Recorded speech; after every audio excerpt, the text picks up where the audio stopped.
Balitang Pulis Gabo. Magandang umaga mga ka-okay. Good morning, lungsod ng Olongapo. Welcome po sa ating programa ngayong umaga para ipaabot sa ating mga kababayang Olongapeño ang mga balita. Sa pamamagitan po yan ng programang Pinalakas True Online.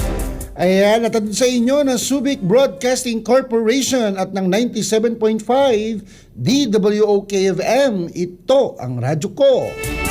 At syempre kapartner po natin ngayong umaga sa paghahatid ng mga mahalagang kaganapan at impormasyon dito po yan sa loob ng ating lungsod.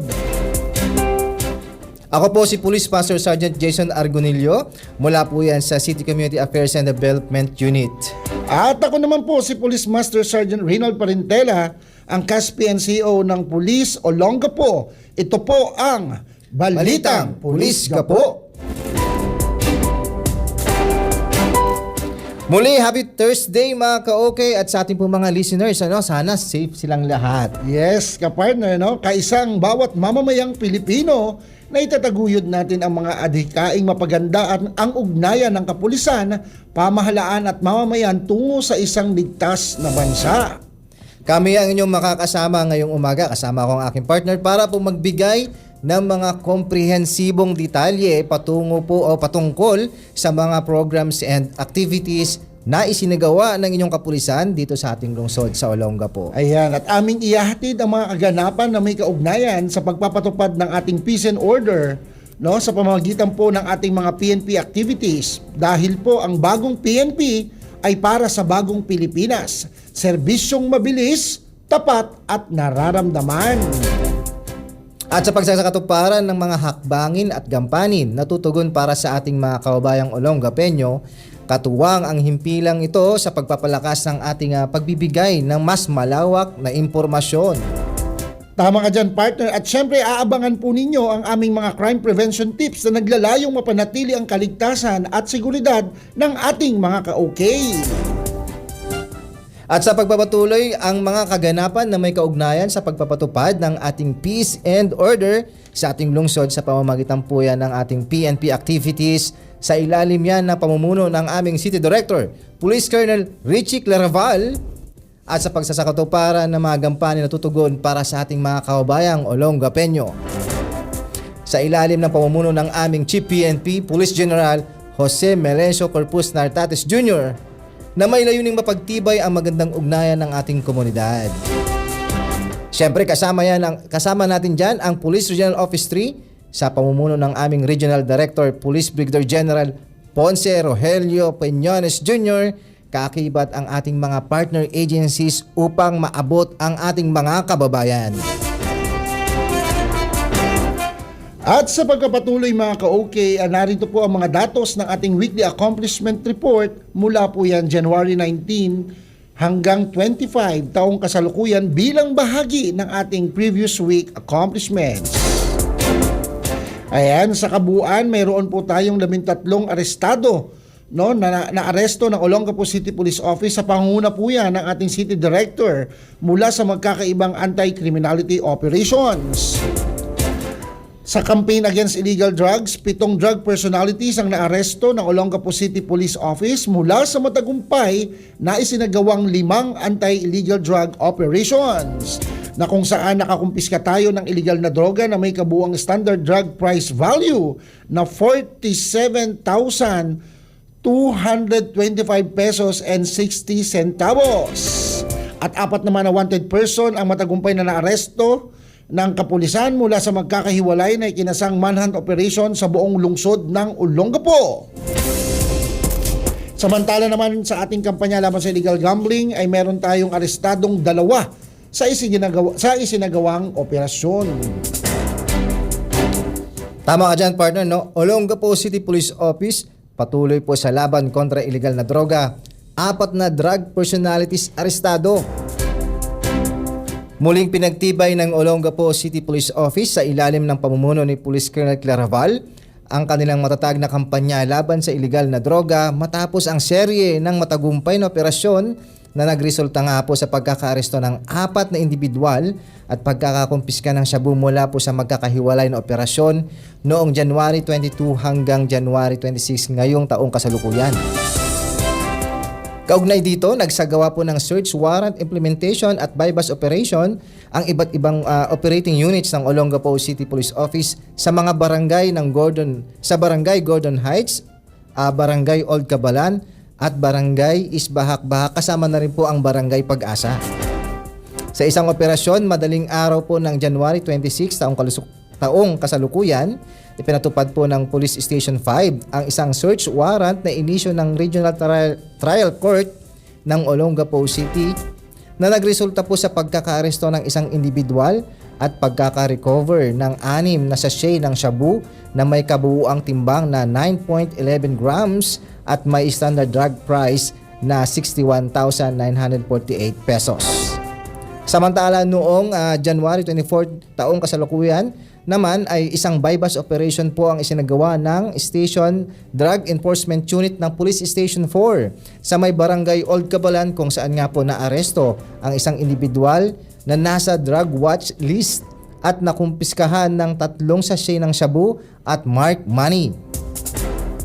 Samantala po, noong gabi po ng January 23, taong kasalukuyan, matagumpay rin pong nagsagawa ng bypass operation ang City Police Drug Enforcement Unit sa Barangay Isbahak-Bahak na humantong sa pagkakaaresto ng isang drug watch list personality at pagkaka-recover ng 5 sachet ng shabu na may tinatayang timbang na 3.46 grams, kung saan nga po kasong paglabag sa Section 5 and 11 under the Article 2 ng Republic Act 9165 ay opisyal pong isinangguni sa Olongapo City Prosecutor's Office para po sa kaukulang disposisyon. Nakumpiska naman mula po sa isang arestadong suspect ang 5 pieces transparent plastic sachet na naglalaman po ng shabu sa isinagawang bypass operation ng Police Station 3 dyan po sa may Barangay Pag-asa noong January 22, 2026. Samantala naman, isang lalaking may kasong robbery arestado ng Olongapo City Police Station 1. Nadakip ng mga tauhan ng Police Station 1 ang isang lalaking may nakabinbing warrant of arrest para sa kasong robbery by force of Pantings nitong Enero 19, 2026. Ang nasabing warrant ay pinalabas ni Honorable Lodovino Joseph Augusto L. Tobias Jr., Presiding Judge ng Municipal Circuit Trial Court, 3rd Judicial Region, Bagak, Morong, Bataan, noong December 1, 2025. Ang kaukulang piyansa para sa pansamantalang kalayaan ng suspect ay tinakda sa halagang 18,000 pesos. Kasalukuyang nasa kustudiya ng Police Station 1 ang naarestong individual para sa kaukulang dokumentasyon bago iharap sa hukumang pinagmula ng warrant para sa tamang disposisyon. Samantala, 3 lalaki naman po ang huli sa akto ng paglalaro ng Karakrus sa Barangay Pag-asa. Bagsak sa kulungan ng 3 individual matapos maaktong naglalaro ng Karakrus sa kahabaan ng Perimeter Extension, Barangay Pag-asa, lungsod ng Olongapo nitong January 26 taong kasalukuyan. Ang operasyon ay isinagawa ng mga tauhan ng Police Station 3 habang nagsasagawa ng regular mobile patrol sa kanilang nasasakupan. Ang mga naarestong suspect ay kinilalang sina alias Mike, Barangay Pag-asa, residente, at nagsilbing pinanser, at si alias Mon at alias Will naman, kapwa residente ng Barangay Pag-asa na nagsilbing mga bettors. Na-recover mula sa mga suspect ang 3 pirasong piso na nagsilbing pangara at perang taya sa iba't ibang denominasyon na may kabuuang 550 pesos. Ang mga suspect ay nahaharap sa kasong paglabag sa Presidential Decree number 1602. Kasalukuyan po silang nasa kustudiya ng Police Station 3 para po sa kaukulang dokumentasyon at disposisyon. Ayan mga ka-okay, ayan po ang unang bahagi ng ating programang Balitang Pulis po. Magbabalik po kami makalipas ang ilang paalaala. Muling nagbabalik ang Balitang Pulis po, dito lamang po yan sa DWOK FM 97.5, ito ang radyo ko. Ayan mga ka-okay, ang inyong mga narinig kanina sa unang bahagi ng ating programa ay ilan po yun sa ating mga operational accomplishments ng Olongapo City Police Office. At syempre sa pakikipagtulungan po yan ng ating mga barangay officials, purok leaders at ang ating pamahalang lungsod ng Olongapo. At syempre pati na rin sa tulong mula sa ating mga barangay Intelligence Information Network.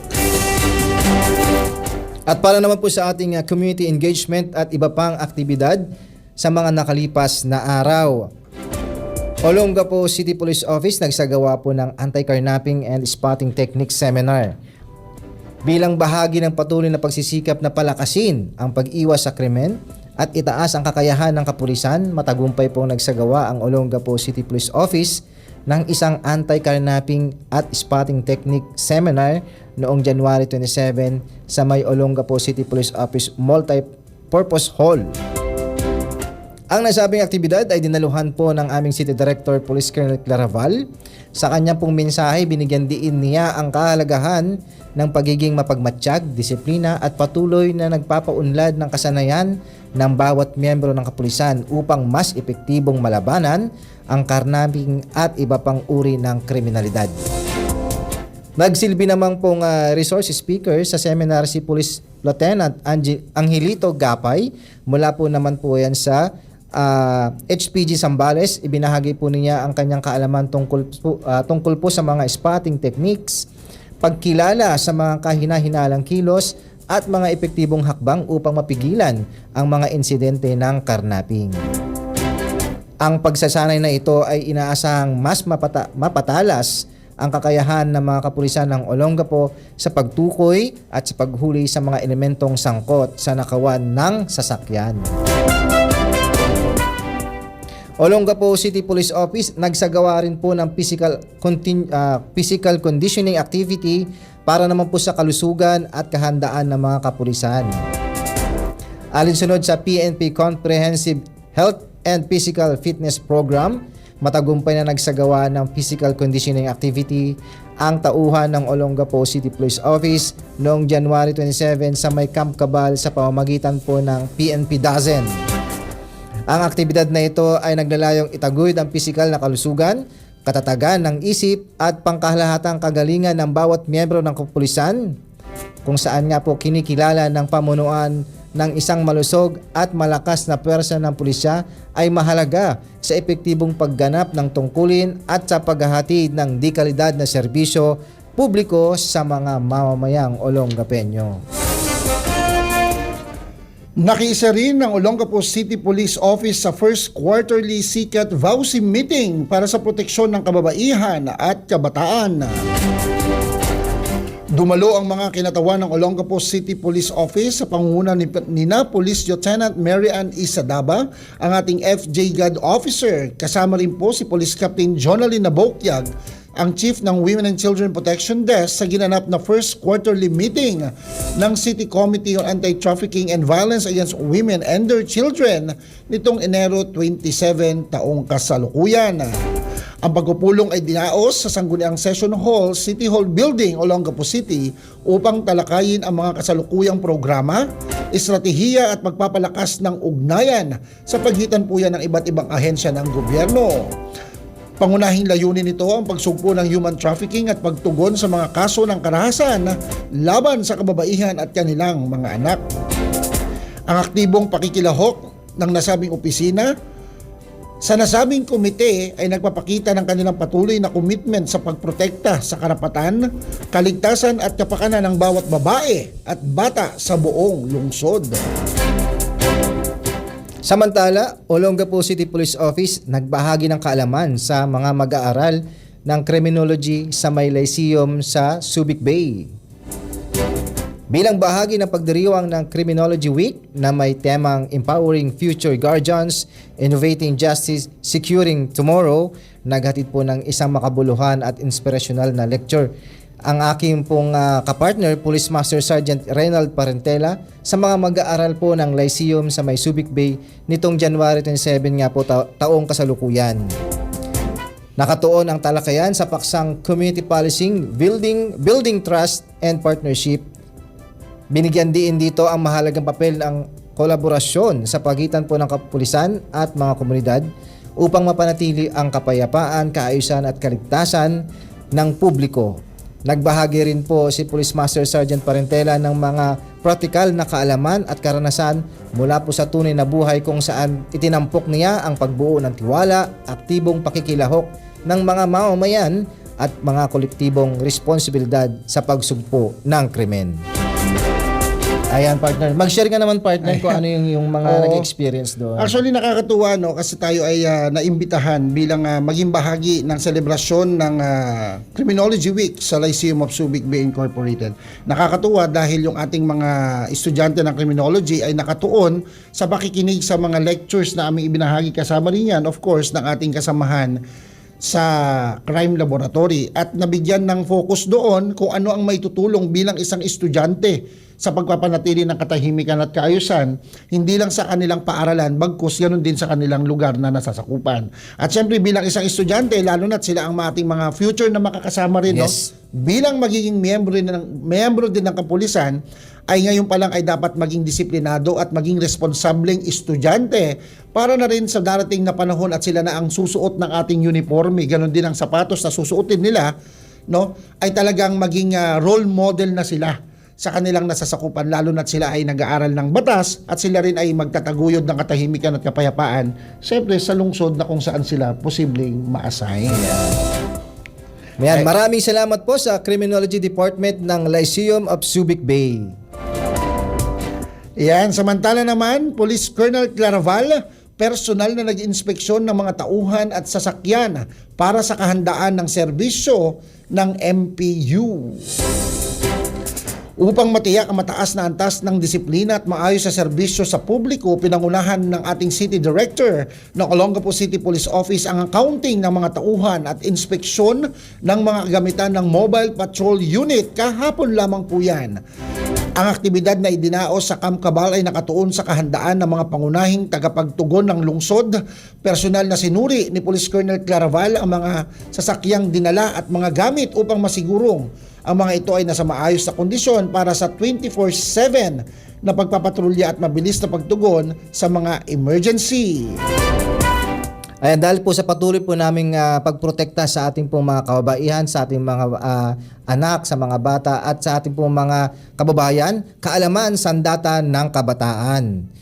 Sa pamamagitan po ng pagbibigay ng kaalaman sa masamang epekto ng ipinagbabawal na gamot, anti-bullying at safe and unsafe touch, patuloy po ng ipinapatupad ng PNP ang tungkol nitong pangalagaan ng kapakanan ng ating mga mag-aaral, kung saan nga po ang personnel ng Police Station 1 ay nagsagawa po ng lecture sa mga mag-aaral ng Barangay East Bahak Elementary School. Samantala naman ang mga estudyante ng criminology sumailalim sa knot tying at rope management training ng Olongapo City Mobile Force Company. Nagsagawa ng isang lecture demonstration tungkol sa basic knot tying at tamang rope management ang mga tauhan ng Olongapo City Mobile Force Company para sa criminology intern students ng St. Joseph College. Dahil sa aktual na pagsasanay, nagkaroon ng mga estudyante ng sapat na kakayahan at kasanayan sa pagtatali at paghawak ng lubid. Ang mga teknik na ito ay mahalaga sa pagganap sa iba't ibang operational scenarios na maaari nilang harapin sa hinaharap bilang bahagi ng puwersa ng kapulisan. Ayan mga ka-OK, muli pong magbabalik ang Balitang Pulis Gapo. Dito lamang po yan sa DWOK FM 97.5. Ito ang radyo ko. Muling nagbabalik ang Balitang Pulis Gapo para sa pangatlong bahagi. Yan. Dito lamang po yan sa DWOK FM 97.5. Ito ang radyo ko. At sa pagpapatuloy po ng ating pagbibigay ng balita, Police General Jose Melencio Nartates Jr. formal na pong ginawaran para sa kanyang ika-4 na bituin bilang pong ika-32 Chief PNP. Ipinagdiwang ng Philippine National Police ngayong nung araw na ito ang donning of ranks ni Police General Jose Melencio Nartates Jr. bilang 4-star General. Ang mahalagang milestone na ito ay nagpapakita ng tiwala at kumpiyansang ipinagkaloob sa kanya ng pamumuno bilang ika-32 Chief PNP. Ang paggawad na ito ay muli pong nagpapatibay sa matatag na direksyon ng Chief PNP sa pagsusulong po ng PNP Focus Agenda na nag-aangkla sa epektibong pamamahala ng mga kagamitan, mas pinaigting na operasyon ng pulisya, enhanced police operations, integrity monitoring, moral at kapakanan ng mga tauhan at pinalakas na pakikipag-ugnayan sa komunidad. Sa ilalim ng kanyang pamumuno, nananatiling matatag ang PNP sa commitment nito sa isang makatarungan, may pananagutan at may makataong pagpapatupad ng batas tungo po sa tapat na paglilingkod para sa kapayapaan, kaligtasan ng publiko at pag-iral ng batas. Bagong PNP para sa bagong Pilipinas, serbisyong mabilis, tapat at nararamdaman. Lubos po ang pagbati namin, sir. Mula po yan sa pamunuan ng Olongapo City Police Office. Muli po, congratulations, Chief PNP. Ayan, congratulations po sa aming bagong hirang na 32nd Chief Philippine National Police. At syempre, kaugnay nito ay nagdiriwang po ngayong araw, no, ang Philippine National Police ng first ever PNP Day sa Camp Crame with Executive Secretary, of course, ang aming bisita, no, si Executive Secretary of the Philippines, Ralph Recto, as honored guest. At yan po ang aming mga accomplishment and community engagement. Siyempre, ng aming pong intensified information operation para po sa aming mga ka-OK. At ang lahat ng mga aktibidad na ito ay bahagi po ng aming adhikaing isulong ang mga programa ng PNP sa pamamagitan po ng Community Affairs and Development. Kaya naman po, hinihikayat namin ang lahat na makiisa upang mas lalo po nating mailapit sa ating mga kaubayang Olongapeño ang serbisyo publiko ng Pulis Gapo. At sa pagpapatuloy po naman ay dumako sa pamimigay ng safety tips para sa ating mga ka-OK na talaga namang kapakipakinabang. That's right, partner. Sa pagpapatuloy po ay dumako naman po tayo sa pagbibigay ng mga safety tips para po sa ating mga ka-OK na talaga naman pong kapakipakinabang. Mga paalala laban po sa mga sexual abuse. Ayan, turuan po ang ating mga bata ng tamang kaalaman sa katawan. Ipaliwanag po sa mga bata ang konsepto ng private parts, ang mga bahagi ng katawan na hindi dapat hinahawakan ng iba. Ayan, gamitin po ang tamang pangalan ng bahagi ng katawan para malinaw ang pag-unawa. Ituro po natin ang safe at unsafe touch. Yes, totoo yan, partner. No? Makinig at maniwala po sa mga bata o sa mga nagsusumbong na mga biktima. Kapag may nagsabi ng mga karanasan tungkol po sa pang-aabuso, huwag po natin itong baliwalain. Makinig ng maayos, huwag husgahan at agad pong ipagbigay alam sa otoridad. Bantayan ang online activities ng mga kabataan. Diyan ang kailangan natin partner, bigyan bantayan. Pansin. Sa panahon po ngayon, dumarami po ang kaso ng online sexual exploitation.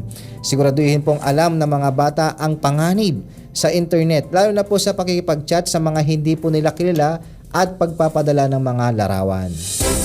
At syempre, report agad ang anumang kaso ng pang-aabuso. Huwag pong matakot at magsumbong. Maaari kayong tumawag sa Women and Children Protection Desk ng inyong lokal na himpilan ng pulisya o sa hotline ng 1343 para sa mga kaso ng child abuse, at maaari din sa 911 para sa mabilis na aksyon. Kasi dito, partner, minsan nagiging problema, kaya po nais po namin ipaalam sa ating mga ka-OK na nakikinig ngayong umaga na iwasan po nating gawing panakot ang pulis sa inyong mga anak, lalo na po sa mga kabataan. Bakit po? Imbis na po sila po ay lumapit sa amin para humingi ng tulong dahil po sa nai-instill po ninyo sa kanilang isipan na kami ay ginagawang ninyong panakot, ay takot na rin po silang lumapit at magsumbong sa amin, lalo na po sa kanilang mga karanasan. Tama yun, partner. Mga ka-OK, alamin mo ang karapatan mo. Ang bawat isa, babae, lalaki, bata o matanda, ay may karapatang maging ligtas at respetado. Hindi po kasalanan kung ikaw ay naging biktima. Labanan natin ang kultura ng pananahimik. Huwag pong ipagkatiwala sa ibang tao ang inyong mga anak. Ayan. Sa mga may anak na teenagers, mainam na laging makipag-communicate sa kanila upang masubaybayan po ninyo ang kanilang paglaki ng mas nangangailangan ng gabay at paggabay sa kanilang buhay teenager o adolescent stage na kung saan malaki ang ginagampanan ng mga kaibigan at impluwensya ng barkada. At may iba naman tayo, partner. Yes. Safety tips naman, paano tayo makakaiwas ang mga kabataan natin sa pagsali ng mga gang. Palakasin ang ugnayan ng pamilya, bigyan ng sapat na oras ang inyong anak, ugaliin pong makipag-usap at kumustahin sila araw-araw. Maging bukas na tagapakinig upang hindi po sila maghanap ng atensyon sa mga maling barkada. Hikayatin ang pag-aaral at magandang gawi. Bantayan ang ating mga performance. Bantayan ang kanilang performance sa mga eskwelahan. Ayan, suportahan po ang kanilang mga pangarap, mga interest gaya na lamang po ng sports, ng arts at iba pa pong mga extracurricular activities. At katulad ng aking ginawa at ginawa rin ng aking magulang sa akin, ang pagpili ng tamang kaibigan. Kilalanin ang ating mga tunay na kaibigan, ganoon din po ang mga tinatawag na barkada at syempre ang mga magulang natin, ang silang nakakaalam at mas maiging kakilala ng ating pamilya. Turuan silang huwag madaling sumama sa mga hindi naman lubusang kilala. Tama yun, partner. Turuan silang tumanggi. Bigyan Yan. ng tamang kaalaman kung paano magsabi ng hindi or no sa mga alok na sumama sa gang o gumawa ng masama. Ituro ang kahalagahan ng tamang pagpapasya at pagkakaroon po ng sariling paninindigan. Bantayan ang paggamit nila ng social media. Ito na nga po, maging maingat po sa mga online groups na maaring mag-anyaya sa mga kabataan sa inyong mga anak. Ipaalala ang tamang paggamit ng internet at ang mga panganib na maling o ang mga panganib sa paggamit ng maling onlines. At syempre, ilayo sila sa bisyo at maling gawain. Sa panahon kasi ngayon, hindi natin maipakita o hindi natin masabi na ang lahat ng kabataan ay talagang umiinom na napakaaga pa lang. So dapat ipaliwanag sa kanila ang mga masasamang epekto ng droga, alak at karahasan. Hikayatin natin silang maging aktibo sa sports, musika o community activities. Tulad nga ng sinabi mo kanina, partner, huwag nyo kaming gawing panakot. Makipag-ugnayan sa komunidad at pulisya. Makilahok po sa mga programang pangkabataan ng mga barangay at mga kapulisan. I-report agad po kung meron po tayo ng mga napapansing recruitment or gang-related activities sa inyong lugar.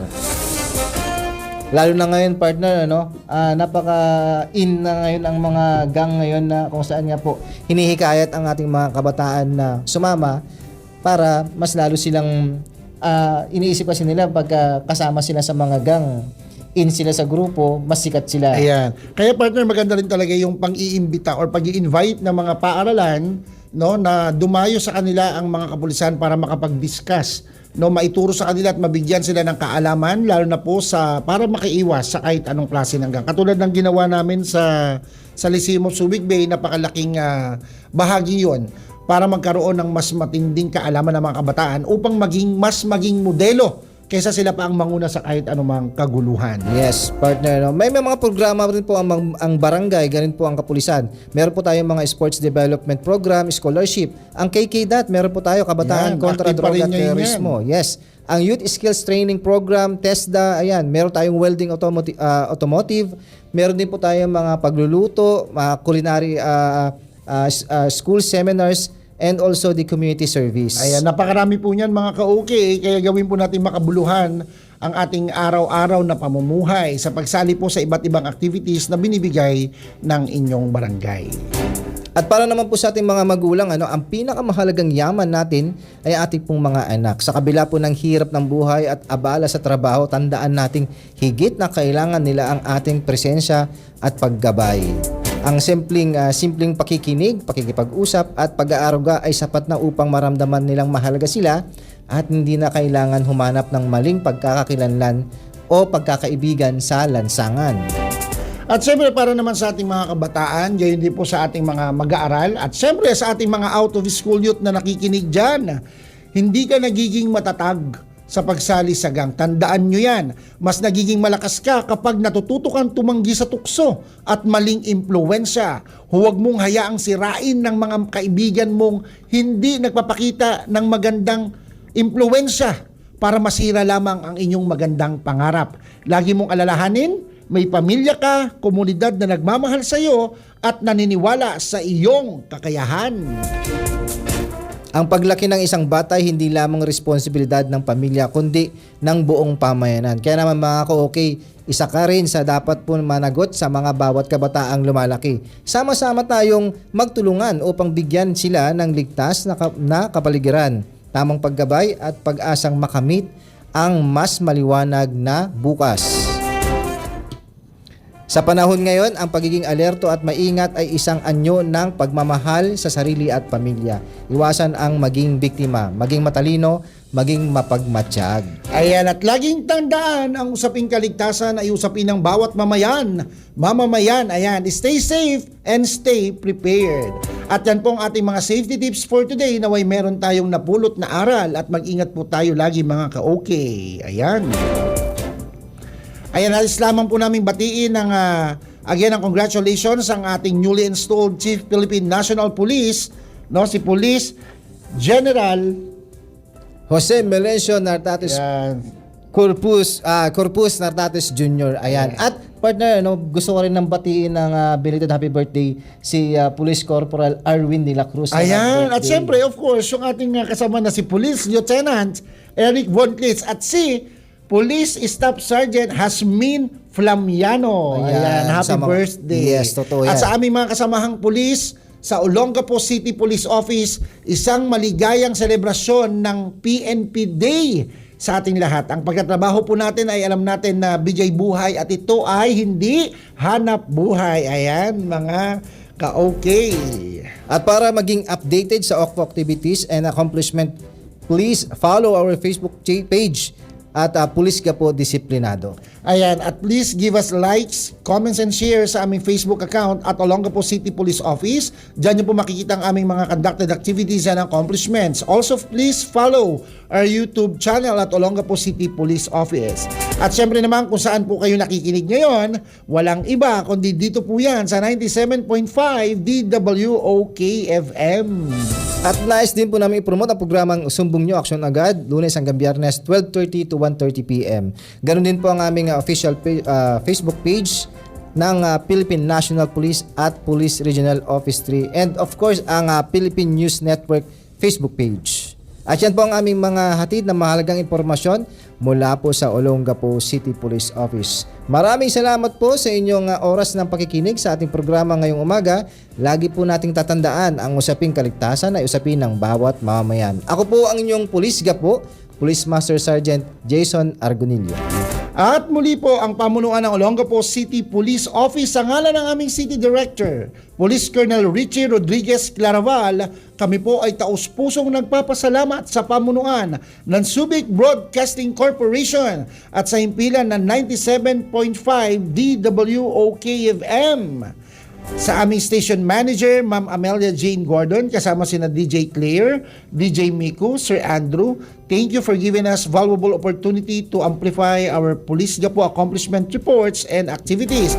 At syempre sa ating mga viewers and listeners na walang sawang pagsuporta sa amin upang may taguyod ang aming layunin protektahan at pagsilbihan ang ating mga kababayan. Dito po yan sa aming pinakamamahal na lungsod, ang lungsod ng Olongapo. Ako po si Police Master Sergeant Reynald D. Parentela. Magsama-sama po tayong muli sa susunod na Huwebes upang makinig sa ating programa.